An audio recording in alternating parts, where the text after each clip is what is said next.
Hello, I am Annie Green with the IIKI, and I want to thank everybody for joining us today for our fifth webinar, which is going to be, I think, a very inspirational one as we're going to be moving into the area of conversational leadership. Today, we will have John Hubble, who is the Managing Director and co-founder of Statistical International. He is a practitioner, speaker, and author in OD and KM strategies and their application to current organizational challenges. John believes in and practices the blending of organizational development, knowledge management, and diversity, equity, and inclusion, and is on the team to converge these fields and create an emerging new discipline currently known as conversational leadership. In 2015, John was named the eighth most influential person in knowledge management. So I don't think I need to say any more.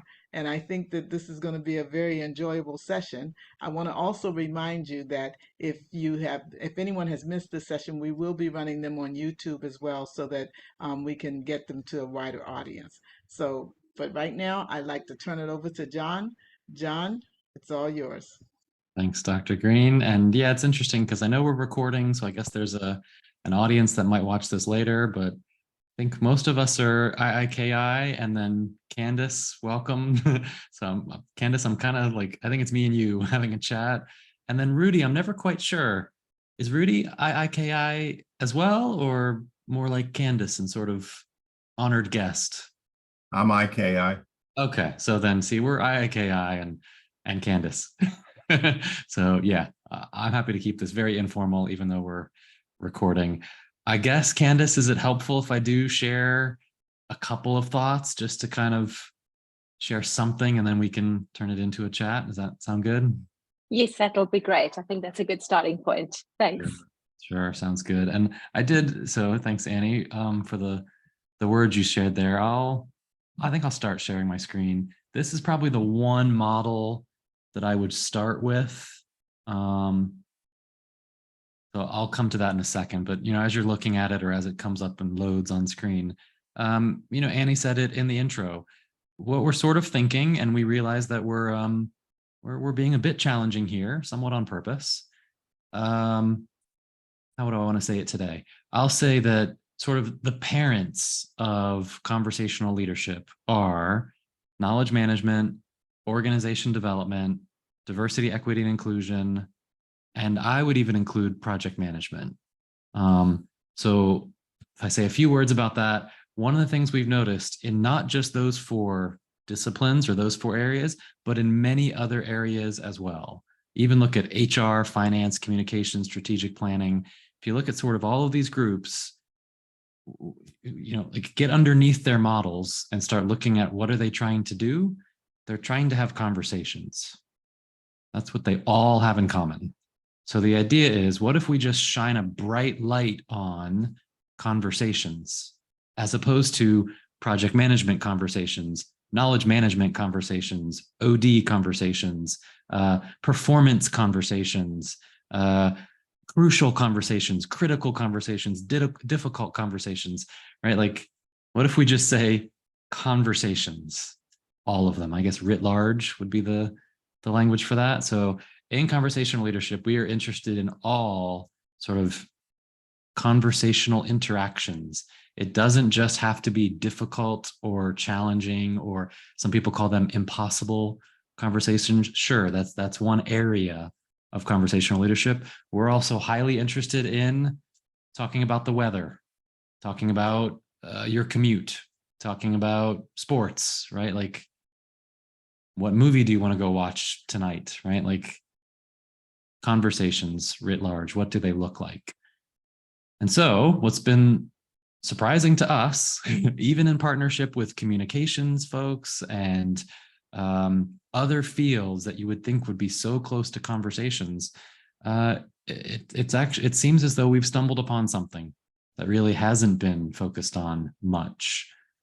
So because of that, we've written a few books, we've done some research, we've run a bunch of workshops and put a few hundred people through this, like, hey, help us think about conversational leadership and what is it, and is it something, or should we just throw it away? We're still open to that. We're still open to actually this is nothing new, just, put it away. Let's go back to knowledge management. Fine, maybe that's what we'll do.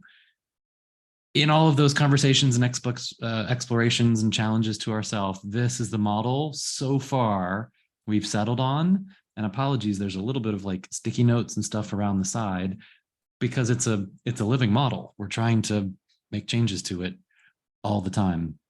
In fact, if you do kind of like the words I'll share here in describing this model, there's another gentleman out there in the world, Gareth Evans is a name I would mention. He does work in what he's calling conversational spaces. So very similar, but just different enough that it's sort of two different models, two ways of looking at conversations.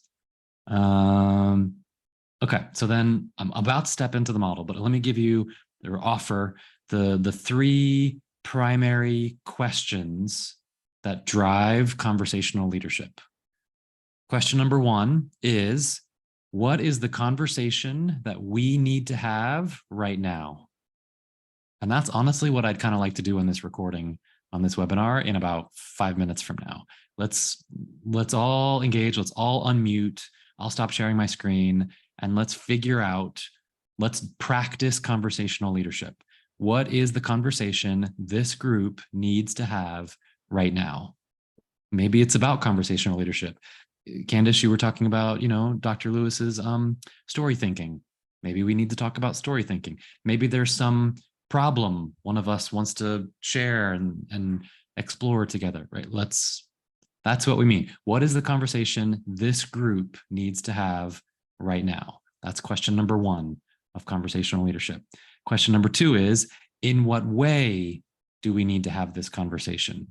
Do we need to be yelling at each other? Do we need to be crying? Do we need to be raising our hands? Do we need to have somebody presenting some content first and then taking Q&A from the field? So we're open to conversational designs, which are so often, every time, overlooked, so rarely talked about. Question number three is, in what way is this conversation forming community right now? Because yes, we are willing to admit that many of our conversational leadership workshops and conversations, when you open the door like that and say, what conversation would you like to have? You know that quote that says, everyone you meet today has a problem that you know nothing about, right? Everybody's got something going on in their personal life, in their professional life, in their health, in their systemic oppression and racism and an interaction they just had with somebody before they came to this webinar or this call, right? Like everybody's got stuff going on. So conversational leadership often heads towards challenging conversations, not always, but often. So we've added that third question to check in. It's a little bit of knowledge management, right? To get a feedback loop going on and saying, even if we're yelling at each other, even if we're upset, even if there's a lot of emotion in this conversation or a lot of intellectual, whatever's going on in this conversation, how is our community doing right now? Are we healthy? Are we unhealthy? Can we talk about our community right now as much as we talk about the content of the conversation? How are you feeling about this conversation, right? It's a big part of conversational leadership. Okay, so all that context to say, finally, here's the model we're working with. And I'll tell you right up front, as much as we love it, there's a lot missing. This is like, I would give ourselves a B minus, an 80% on this model. It's nowhere near done. It's about 5 years old now, something like that. So it's, if you think of knowledge management as a young discipline, conversational leadership is not even a toddler. So what you're looking at on screen is what we call the egg diagram. It's supposed to look like, and I know I've zoomed in a little bit close, it's supposed to look like an egg rolling forward. That's on purpose. It's supposed to look like it's got some like gravity pulling it forward, rolling the conversation forward. Now, what's the shell? What's the outside? What's the edge of conversational leadership? Two critical concepts. One is called use of self, and one is called communityship. Let's do self first. So use of self comes from our parents. It comes from organization development. It also comes from Gestalt psychotherapy. Use of self is also known as self as an instrument. So the idea is, if you were a musician, I played trumpet growing up.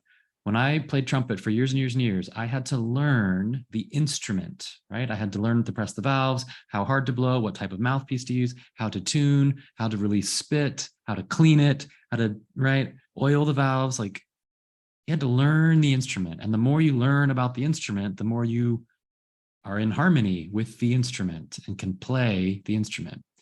In conversations, guess what the instrument is? You. The human is the instrument. So if you're not aware of your emotions, if you're not aware of the impact you're having on other people, if you're not aware of the impact you're having on yourself, every time you use your hands or speak or lean forward or lean back or say a word, or right, then you're not leading, you're not participating fully in conversations.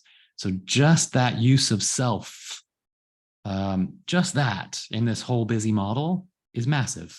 That's decades of practice to know yourself, right? And you never will.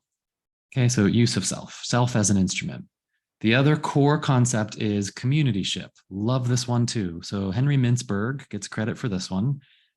He coined the term, and he doesn't say it exactly this way. And you all know me. I like to be a little bit, I like to exaggerate a little bit to provoke some thinking and some feeling. So he doesn't say it this way, but I'll put words in his mouth. The notion of leadership is unfortunately burned, and we should move on. Now, what do I mean by that? Unfortunately, if you go into primary schools, if you go into elementary schools, if you talk to 4, 5, 6-year-olds and say, hey, what does leadership mean? Can you show me a leader? They're probably going to point to the tallest, strongest person and say that person leads us and tells us what to do. And then for 50 years, we try to tell them, no, no, no, that's not what we mean by leadership. We mean followers, we mean service, we mean partnership, we mean listening, all the leadership development stuff we've talked about for decades. And then a new generation of 4 and 5-year-olds is born. You ask them, what is leadership? And they say, the biggest, tallest, strongest person on the playground. Let's give up. Let's stop. Let's stop fighting that's not what we mean by leadership, and we'll correct your thinking. Let's just create a new English word and move on to communityship. So everything you've learned about leadership, sort of, again, not exactly what Henry says, so look up Henry's stuff too, is now sort of, instead of individualism and telling a group what to do and getting a group to do what they think is best, that kind of leadership, we're now saying, actually, all of us guide and lead and collectively work with the system that is a relationship between us, not one of us leading in very traditional leadership terms. So in conversational leadership, we don't even want to call it conversational leadership. We want to call it conversational communityship. So we've put it at the core, at the top left of the egg conversational leadership framework. So just notice right away that use of self, self as an instrument, who are you in this moment, in this conversation? Who are you appearing as? And the community are forces that we are aware of and we're fascinated by, and we are interested to see how the community and the individuals engage in interactions. And then really the center of the model, I'm just going to leave it on screen for a minute and then I'll stop sharing so we can talk about all of this. What we have found is basically 4 core components that seem to drive conversations. What's the design? Well, no, let me start at the bottom. What's the purpose of the conversation? It's so funny that, like, the old joke of like, we all get meeting requests, or not we all, many people will get a meeting request in their calendar and it'll say, budget meeting, or it'll say IIKI meeting, or it'll say, project management review, something. And then there's no agenda. There's no, you just show up and then you figure it out later what it's all about. So, part of that's fine, but we're trying to say, like, here are a few examples on screen of what we mean by some types of purposes of conversations. And absolutely by no means is that the full list of potential purposes for a conversation. But we just want to expand that aperture, increase that range of purpose of conversation. And then you can see three other things. We've got enablers of conversation. What's enabling or disabling this conversation right now? Let's talk about that. What is the design for this conversation, which goes very close to question number 2.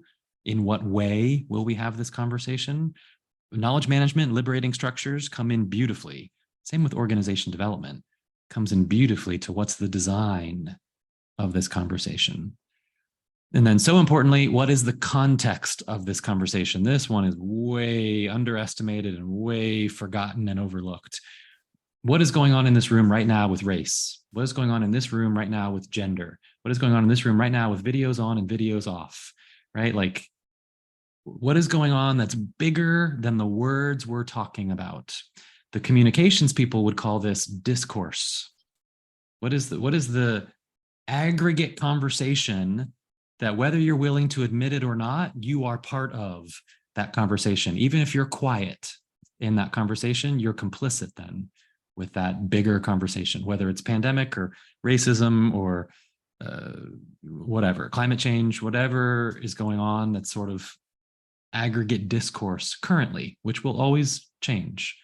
What's the context of, we might think we're talking about conversational leadership right now. There's a lot of other stuff going on in this room right now. What does this group need to talk about right now? What is the conversation we need to have? And that's where I think I will stop sharing and stop talking and open it up for the 6 of us currently present. And for anybody listening to the recording later, we can chat on social media or something. So, honest question. What is the conversation that this group needs to have right now? Well, the first thing that came to my mind was, how do we get more people to view this series? Yeah. Sure. All right. So there's one option on the table. We get people to view IIKI webinars. That's a conversation. Other ideas? Well, mine kind of is, I mean, I like that one as well, but what came to my mind is, how do we heal organizations? And I might be, off kilter with others, but I think that we're broken. So I think the conversation needs to be, how do we heal organizations? Heal conversations, and potentially there's overlap there. How do we heal organizations and get people in here to talk about it? Right? Here comes Art. We'll let Art connect in a second. Thanks, Annie. Art, welcome. But Candace, please go ahead. For me, it would be, as a comms person, I think there's so many things you kind of know or instinctively do, but you kind of often have the organizational sort of leadership and style and vision that the communications people are so used to doing and talking and presenting. And how do you find your own communications leadership style, or having those conversations in and amongst communications people that will work with the organization? So is it a balance? Is it, should they be challenging each other? Should they be working together? Something along those lines. Where do you find that momentum that helps both groups, as well as sort of allowing each person to retain some of their identity at the right time? Yeah, communications, helping multiple groups, keeping identity. Yeah. Thanks. So how do we get people on these calls from Steve? How do we heal organizations, Annie? How do we get more people involved and work with communications, Candace? Art, as you dial in, I just shared a few thoughts on conversational leadership, and now your timing is quite good. We're just opening an ideation here of, for the 7 of us that are live on this call, what is the conversation that this group of 7 needs to have right now? And you're asking me, and which is coming in cold, okay? Perfect. What is it? Does something jump right up for you? how do we as a group, and we're just a small segment of a larger group, which we kind of call our brain trust, KM brain trust, how do we enable a better value exchange? In other words, if indeed this brain trust has value to offer, which we all screamingly agree that we do, so that's wonderful. Are we all doing it pro bono for the good of the world? And that's fine if that's our goal. But I'm always of the mindset that, there should be an engine going, because if I deliver value and I receive value in exchange for that, then I can create even greater value, because now I've got additional resources, whatever they are. You exchange money, you exchange time, whatever that is, so I can continue to grow and deliver more value, which in turn then receive more value as a result of that. So yeah, my question just coming in totally out of the cold, but it's one that this group has been asking of itself for quite a while now. What is that? What maybe it's what is our business model, but maybe a less formal be, what is our value exchange model, right? That would be my question. Just coming in totally out of the cold, not knowing anything that's been talked about. So there you have it. Beautiful. Thanks, Art. I've read it down. I've got a little list written in front of me because, can't memorize things. Rudy, John, if you're there, any pressing question or conversation that you would like to have? Yeah, this is John. I think this is a great list. I also think that anyone involved in KM should be having a conversation about how AI or ChatGPT in general is going to influence the field. I think it's going to be significant, and how we should be approaching it, preparing for that, and helping to lead people through the changes that will involve. Yeah, I love it. So KM, artificial intelligence, ChatGPT is one of the latest, greatest examples.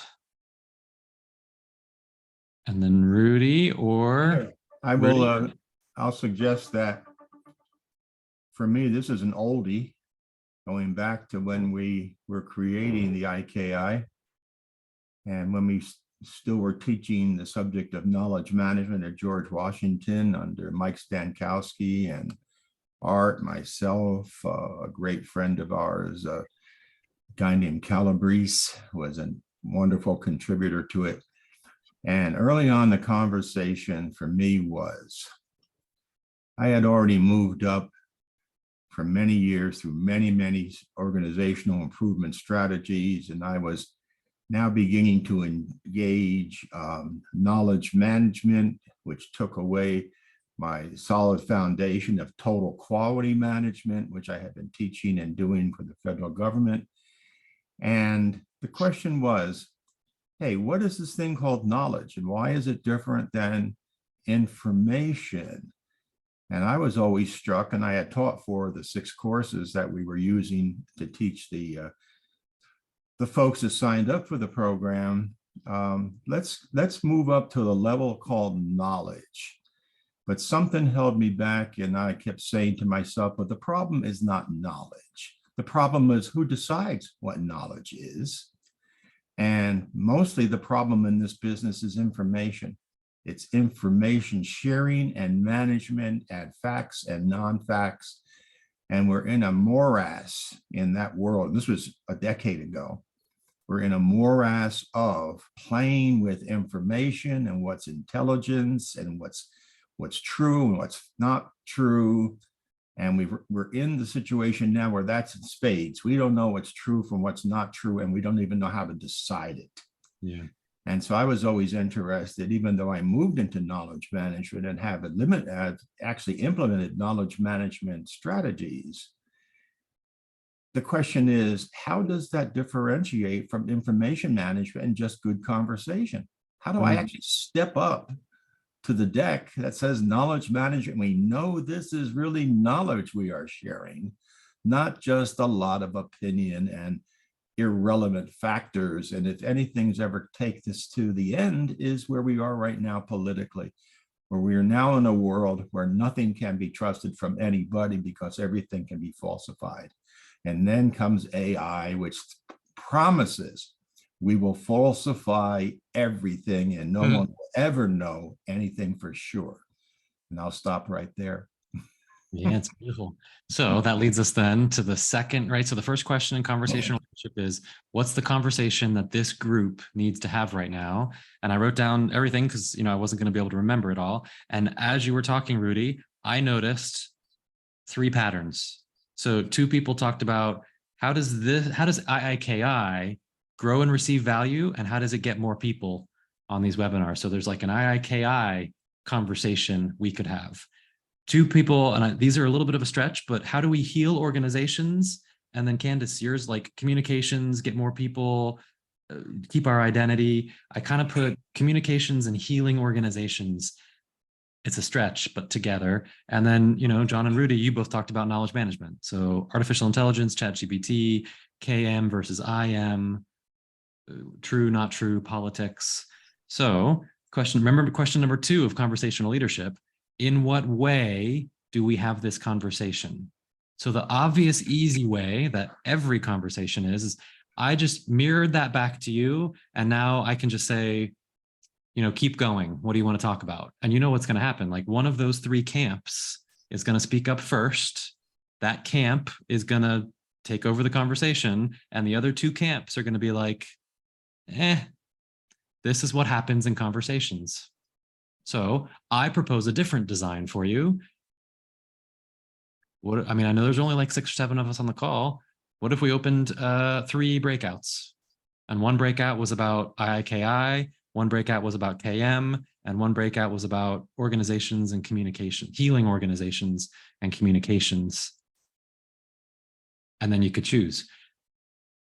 But I'm just proposing that. So the question on the table for all of us now is, in what way would we like to have this conversation for 20 minutes? Can I raise my hand? Please, Art. One thing that our illustrious co-founder Stankowski always said, it's never an or. Yeah. Find ways to make it an and. And first thing, and I guess I'm a dot connector by nature. So when you started formulating your second question, I did not think of breakouts. I thought the opposite. I said, great. All 3 of these things are important to us. So the question would be, how can we combine these? And I think we can. My goodness, we are definitely knowledgeable in knowledge management, in AI, in information management, all the things that were discussed. That's part of our, that's swimming around in our brain trust. Mm-hmm. So just a thought I'll throw out there, and then I'll retreat, is maybe a second conversation to have is how can we bring these, rather than treating them, now each can be a separate thing unto itself that we develop, but I think the number 1 conversation is we know these 3 areas sort of inherently and to varying degrees, because this is our specialty. The question we have that would really be exciting to me is how can we bring them all together? Love it. Could we use KM to add value to heal organizations? Right. In an age of as this the title of the series is, change, extraordinary times, but we use the word extraordinary because it's disruptive, and the AI is part of that change disruption. So yeah, in this environment, how can we help heal organizations by bringing our brain trusts, our IIKI brain trusts together, but again, in a way that we can deliver value and receive value in the same way. Love it. Thanks, Art. Still open. In what way should we have this conversation? What way would you like to have this conversation? Stay together, raise hands, go to breakouts, separate topics, together topics, like Art says. Yeah. What I see way? it collective. Yeah, I Okay. agree with Andy. The diversity of the group here Yeah. would be more useful than breakout. Okay. And go and keep saying, Annie, were you going to add more? Yeah, no, I was saying I see it collective because I think that we have so many stovepipes and everything's done so separately that we aren't seeing the integration of them. So we say, like you said, how do we use KM to heal the organization? Well, KM is not, it's not a standalone. It does not work by itself. And, even with that, you have to have some input to it and some output and where it's going, how it's working. So for some reason, I think all of our conversations have been separated. And I think now our conversations need to be collective and collaborative. So to Art's point, it's almost an and. Let's take these three things, do them together, and Annie, bring in some other stuff too. Like it. All right. Definitely, Candace? definitely together, so that we can challenge each other as well. And I think that doesn't always happen in a breakout room. So definitely together. All right. Sounds like momentum to have this conversation all together. So then how do we do this? What is that the question? How can KM add value to heal organizations, or what's missing from that question for this group right now? But what do you mean by healing organizations? Uh, I tend to liken organizations to what we're doing today. What we're doing is transforming organizations to be more human-like. And that means for them to think. So, like in what I was doing with strategy, it's like when we think about that and we look at the organization and heal it like the person, generally we have a strategy, which is what we're thinking about in our brain, which is what we move forward to. We don't do everything, but we make decisions around what we're going to do. So, that strategy is basically the executive group that looks at it and says, these are our high priorities, and this is the direction we move in. And then when I say healing, it's like we're in an age of digital, and we know that, and knowledge management has peaked and valleyed like AI. So here's the thing: the two of them apparently work together because we keep peaking and valleying, but we don't get the results from them that we anticipate we will get. So mine was to change the paradigm so that you went from data to information to intelligence and then to knowledge, because intelligence is proactive knowledge, and intelligence within an organization is explicit, so it's within the data. So to me, that gives you that neural network that is your mind. And then you got all of your people in your body, and OD, you got your organization structure. So I want us to look and see how we put those together so that we have strategic direction that incorporates everyone and that incorporates all of the pieces that we have so that we can have better operating organizations. And I think that's healing it. I think right now there's a disconnect. I think most strategy is actually guess and gosh, and I don't think it actually relates back to what I'm calling the body, which is all of the people and the information technology that's within an organization. So that's what I mean by heal the organization, so that it actually knows itself and it actually knows what's going wrong, what needs to be fixed, what needs immediate repair. So that's why I bring up the thing of like vitals. How are our vitals doing? When we go to the doctor, they look at your blood pressure, your pulse, and all of that first. What do we look at? Vitals are, how are our employees doing? Are they doing well? How is the information? Do we have the right information in the systems we need? How's our technology doing? But it doesn't appear that anyone actually looks at that. The only thing we look at is putting a new shiny thing in place, and we don't really know the value that we're putting it into place for. So I hope that was a mouthful, but I hope it made sense.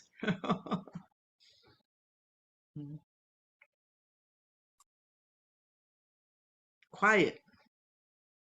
Just an idea. Can you hear me? Mm-hmm. Yeah, just an idea to build on it, and build on what Annie's was just saying. Excuse me. Just this last week, there was an extensive write-up. I don't know if others had seen it. It was in the New York Times or somewhere. A study was done and what was going on in today's organizations, and it's a battle between the people who want to go back and actually work together in workplaces and those who say absolutely not. If I can't stay home, I just assume go find another job. And overall, the bottom line of that study was that there's clearly a decline of the quality of the interpersonal relationships going on all, just about all industries, that large groups of people have decided that Mondays shouldn't even be work days, and they'll work later in the week to make it more like a 4-day week. And some people say, but I can't work without other people around me, and I feel like I'm lost. Fundamentally, they were saying, what would you have to do to save organizational life today? For whatever reason, we are diminishing it, but people are running away from it. They're more unhappy. There's more stress. And even though people are fighting to get jobs and stay employed, lots of people are trying to get away from organizational life because it is not rewarding. And if you can get away and reduce it and still get the income you need, then just do that, but don't buy into it anymore. And I'm interested in this term that has been used here with our conversation, just in the introduction, the community a term that's used here. Or have we lost, with all the things and all the diversity of topics and interests and people's needs, are we overwhelmed? And we just can't find unifying themes anymore that are worth getting a number of people to stick together to get something done together. That's just an outside point, but I'm concerned that we're in a declining business. I spent my life trying to build up organizations, and I've been in the consulting business for over 40 years. And I feel like all that is being lost. All that caring about, oh, we're going to make the next organization bigger and better from the next tool, and racing down the road. And here we have organizations that admittedly are unhappy, and the people are unhappy. Is that politically impacted, or are the people just socially and economically fed up with where we are? But that says all the things that Annie, that you've just mentioned and have been mentioned, are sort of like the eggs that we're walking on and we're squashing as we are trying to figure out the core themes. When you say to bring it together, holy crow, what are the human factors that are being impactful here? I'm sorry, that might have been off course, but not at all. I'm loving it. I might jump in here too, because I'll kind of take off my facilitator hat for a second. Let me see if I can. So yeah, if I jump in as, participant here, we've got your background noise, Rudy, so I'll mute you. So yeah, lots of questions are popping up for me. I'm loving this. I'm sure many of you know Larry Prusak. And one of the things, he says lots of pithy, poignant quotes. And one of the ones that stuck with me for a long, long time is for thousands and thousands of years, the top constraints were land, labor, and capital. And long story short, sort of whoever had the most land, labor, and capital was most likely to survive or thrive or something. And he says that the last, 10 or 15, 20 years, land, labor, and capital are no longer constraints. All of them are now abundant. We have virtual land, virtual labor, and virtual capital. So the new true constraints are time, attention, and priority. Time is a fun one to play with because maybe time doesn't exist, but attention and priority, maybe that's a different thing. But so Rudy, as you were saying, like, are we overwhelmed is the word I wrote down. I'm wondering, Annie, like to your and to everybody's question, like, or do organizations need to heal? I like the positive. I wonder if we explore healing, like you were trying to do, Steve. What are the synonyms to heal right now? Is it overwhelmed? Is it hurt? Is it unhealthy? I have several friends that are trying to start this whole thing called busyness as opposed to business, where we all just run around and we confuse activity with progress. We just do a bunch of stuff, but we don't actually push anything forward. So what I think that's maybe my question is, What's a I think it's synonym for hurt. healing? Yeah, are we hurt? So then, okay. I think it's So hurt. so then I wonder, here's a very conversational leadership thing. As opposed to us talking about people out there, my very challenging question for all of us, or at least it's challenging for me, is, are any of us in this group right now hurt? Who here needs to be healed in this group right now?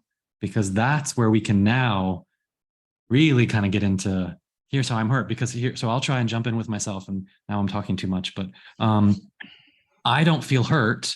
I was inside organizations for whatever, 20, 25 years, and then became external consultant, loving every second of it. Even the difficult, you know, of course, I'm going to have an easiest and a most difficult client. Even the most difficult client, love it. Love the challenge, love the relationship, love the fact that I can fire them and just say, you know, can't do this anymore, not healthy for me. And of course, easily love the best clients, the easiest clients, the really impactful ones, the very creative ones, the ones that give lots of compliments that feel good, inside organizations where I rarely received, you know, very many compliments, you know, a few. So I think I'm sort of owning my truth of not feeling hurt right now inside organizations. Now in my personal life, it's different, but inside organizations, I don't have as much to add. I am inside of organizations, which is probably why I said to heal the organizations. I think that people are hurt, and I also think that some have other dynamics. But in speaking to my truth, I am hurt by America's organizations. But I come from a different perspective. I am an educated African American woman, and I will never be taken as seriously as my counterparts. I don't care how much education I get. I don't care how intelligent I am. If I am not in the in groups that they created in the beginning of the people that they trust, I will not be included in them. Then that is what is running. If you notice in today's world, DEI is on the uprise. I mean, just it's coming up very. So there are a lot of people that actually recognize that. Um, you know, now will I say in all organizations? No, because I've worked for an organization where I was valued and I was treated extremely well, and you know things went well. But in organizations currently, I don't see that, and I see people and I hear them talking about it, and they're running from it. I talk to millennials. I even have, and actually she was going to be here, but she sent a message and said, "Hey, I had something that conflicted," but they did a study on millennials to try to figure out why do they not want to be in the workforce, why do they only come and stay and then leave. It's because they don't want to deal with this. They Mm. don't care about the things that those prior to them care about. They don't want to have to determine if somebody is African American so they shouldn't get the job. They want to just give the job to the qualified person, which is okay. So they don't want all the bureaucracy and all of that. So you have to look at it from the different perspectives. And that's why I said we need to heal the organization because unfortunately, and we go back to organizational behavior and organizational development. And when you look back, people have unconscious biases that they don't realize that they have. So it's kind of difficult to just say people are being malicious or people are not doing things right. Is that they actually don't know, and somehow or another those conversations have to happen, and we have to clean it up so that people begin to realize those unconscious biases. I know there was a study, and there's a book out of it with the school, and I have the book, but I forget the name of it, where they wanted to look at teachers, and someone hypothesized that teachers actually treat students of color different than they do students of non-color. So they went in and they investigated, they checked, and it came back true. And there were a lot of teachers who were shocked by it, and they said, "Oh no, I couldn't be doing that." And so what happened is probably 70% of the teachers said, "How do I fix it?" The other 30% said, "I don't believe it's true, so I'm not going to do anything," which is a significant amount. So how do you get past that when you have the truth but you don't want to acknowledge the truth, or when you have an unconscious bias and when it's uncovered, you don't want to recognize it. Amazing. Thanks, Annie. And I even notice, because of your words there, the privilege that I just spoke from.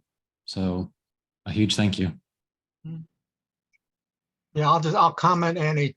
When I was at NIH for 31 years, I did a lot of work on disability issues. And Mhm. in a sense, it's the same sort of thing with people with disabilities. Um, they talk, the organization talks a good game, Mhm. but in terms of hiring people, Mhm. not so much. Yep. And I mean, I chaired the NIH Diversity Council, and I chaired the PHS Advisory Committee on Employment of Persons with Disabilities. And Mhm. I mean, it was tough, Yeah. really It's tough really getting tough. people hired, getting people promoted, Mhm. giving them the advantages that everybody Mhm. else naturally had. So, Mhm. Mhm. I have a student in my one of my classes right now in my class, and he's visually impaired. And so, I work with him and I say, what do I need to do? Because when you use graphics, you're taught in presentations to use graphics. Well, right, in graphics, they can't use the readers to read those. So right. you have to annotate the slides. And then also, when I do like a document that shows a template and you put it in PDF form, they can't read that, so I have to then convert it. And it's really good to know that because I'm willing to make those changes to be prepared and make certain that, he has the same advantage as everyone else. So I'm trying to put it equity. But, we've got to stop thinking, we've got to start thinking differently, and we got to start using um, the artificial intelligence that is coming to us. And I'm talking about the insights. I'm not talking about the products and services, and I'm not talking about the process automation. I'm talking about insights. We Yeah. got to dig deeper for the insights because I don't know if you all read an article, but I put an article out there with COVID because I was really angry about COVID because when I look back at the 1918 uh, pandemic, it was the same information. They were Hmm. saying that the susceptible people were the same people. Now we've got all this data, and you can't go deeper, and we have deep learning to find out why these same groups of people are susceptible and then be able to help them. And I know that they say people of color are, but I brought up senior citizens because senior citizens crosses all areas, but Yeah. yet we didn't protect them either. And they met all of the criteria of being susceptible. So, I have another meeting. I'm going to have to say mhm. goodbye. Thank you all. All right. Okay, Thanks, thank Steve. you, Steve. Yeah, it's So, probably got 2 minutes left. So how should we wrap, Annie? oh yeah. Well, this has been a great conversation. Why don't we do a round table and each person kind of give their thoughts on it, and then we'll close it out. So, Candace, I'm going to start with you. Great. No, I loved it. I loved the way, John, that you found all of our ideas and put them into sort of different groups, because what that did was actually allowed us to see we're actually overlapping quite a bit. And Art always talks about being a dot connector. So I always sort of really relate to that. And I think that's essentially what we did here. We took a whole lot of dots and started to put them together. And I think there's a lot that we could go into, kind of the self and the community ship. I think all of those things are great. So there's other ideas that kind of come along. How can we use KM to help organizations and deliver value? That's that. I love the not an or, but the and the and. So I think there was a lot that kind of sparked ideas in the way that you took us through the three questions. I know we didn't get to the third one in this particular piece, but it kind of gave that idea, and you could see where the link would come straight away. So I thought that was a really nice way of, like, in an old-fashioned word, sort of brainstorming kind of where we were at and what problems we're dealing with. So I love that. So this has been a great session for me, and I think there's many other conversations going to happen from this. Thanks. Oh, thank you, Yes. Rudy. I guess from my point of view, I'm glad that we wandered a little bit in the desert, and we looked at what popped up, and we came back to some common cores. Um, I'm up next week, and I've been redesigning this thing for a few times because at different times I was going to put different focus on things. But one of the things that's interesting me, and I'm going to address it next time, is the community common good. The concept of a community common good in a world where everybody certainly is interested in their own good. And then if they're employed somewhere, they're taught that they better be interested in the good of that employing organization. for a lot of people, that has become a full life. Community life has really been put aside in that process. And I'll be addressing some of those things. And so I'd like to build on the community theme here a little bit next time, and just see if I can link back to some degree. Excellent. John Lewis. Yeah, thanks, John. Great conversation on conversations, and interesting discussion around, full group versus breakouts. I think that in addition to those contexts, that sequences of conversations is also important. There's times when, just starting with a conversation with a full group doesn't work as well as thinking about if there's a particular issue or person involved, that the best way to go is to have that personal conversation just privately with someone, and how that can start changing some things, and then it moves into a bigger group, and then it's easier to have as a group conversation. So I think sequencing is also important with conversations. Thanks. All right. Yeah, two quick thoughts. Healing organizations, and Rudy said saving organizational life, and then organizations, even communities, right?